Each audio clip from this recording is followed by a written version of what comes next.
अस्सलाम वालेकुम dear students, मैं mister Zafar Ali, chairman Civil Academy of Sciences, आपको अपने इस यूट्यूब चैनल में खुशामदीद करता हूं।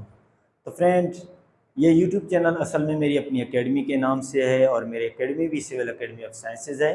तो इसमें इंशाल्लाह आपको फ़िज़िक्स, केमिस्ट्री, मैथमेटिक्स, साइंस, इससे रिलेटेड कोई भी सब्जेक्ट है, इनसे रिलेटेड कोई भी क्वेश्चन हो, टॉपिक हो, आप मुझसे पूछ सकते हैं कमेंट्स में और मैं आपको इंशाल्लाह उसकी वीडियो अपलोड कर दूंगा।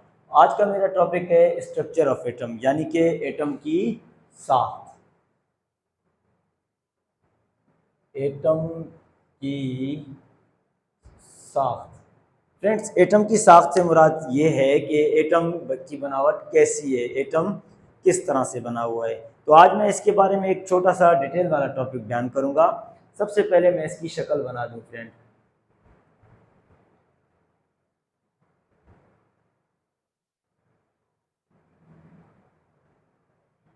असल में हमारा एटम जो होता है वो हमारे सोलर सिस्टम से मिलता जुलता है। इसकी शेप जो है वो हमारे निज़ाम शमसी से मिलती है। सोलर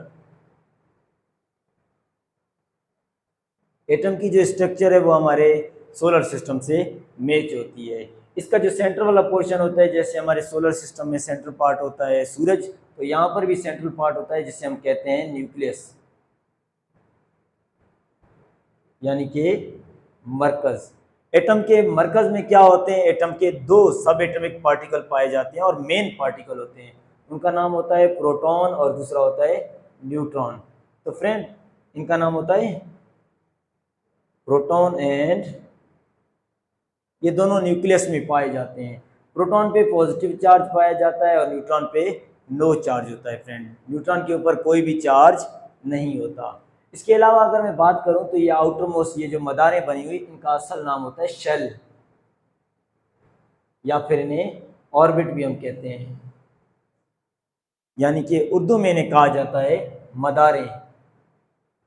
इन मदारों में फ्रेंड क्या होता है, इन मदारों में इलेक्ट्रॉन जिसके ऊपर नेगेटिव चार्ज पाया जाता है, मनफी चार्ज वाला ज़रा। एटम के तीन बुनियादी पार्टिकल, सब एटमिक ज़रात होते हैं, बुनियादी ज़रात, जिनका नाम है प्रोटॉन, न्यूट्रॉन और तीसरी पार्टिकल है इलेक्ट्रॉन। इसे हम कहते हैं, प्रोटॉन पर पॉजिटिव चार्ज होता है, इलेक्ट्रॉन पर नेगेटिव, और न्यूट्रॉन क्या होता है, नो चार्ज होता है, इसके ऊपर कोई भी चार्ज नहीं होता।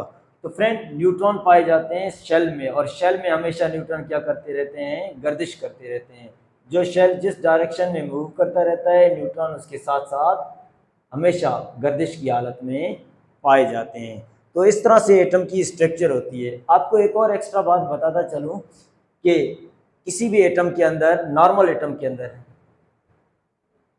कोई भी नॉर्मल एटम जो होता है उसके अंदर नंबर ऑफ प्रोटॉन जो होते हैं वो हमेशा बराबर होते हैं नंबर ऑफ इलेक्ट्रॉन के। और वहाँ पर चेंजिंग अगर कोई बात आज किसी चीज़ की आ जाती है तो हमेशा किसकी होती है, नंबर ऑफ न्यूट्रॉन। उसके अंदर नंबर ऑफ न्यूट्रॉन चेंज होते रहते हैं, जिसकी वजह से एटॉमिक नंबर और एटॉमिक मास नंबर का कंसेप्ट पैदा हो जाता है और आइसोटोप्स के कंसेप्ट भी पैदा हो जाते हैं। तो फ्रेंड, आपको बेसिकली ये पता होना चाहिए किसी एटम की जो स्ट्रक्चर है वो दो हिस्सों पर मुश्तमिल होती है। सेंट्रल पार्ट होता है उसका न्यूक्लियस, और इसके अलावा सेंट्रल के अलावा इसके अंदर पाई जाती हैं शेल्स। न्यूक्लियस के अंदर प्रोटॉन एंड न्यूट्रॉन पाया जाता है और शेल में इलेक्ट्रॉन पाया जाता है। इंशाल्लाह इससे हटकर अगर कोई और किसी भी तरह की, यानी कि आपको टॉपिक में कंफ्यूजन हुई हो, तो आप वो भी मुझसे पूछ सकते हैं। फिलहाल के लिए यहाँ तक।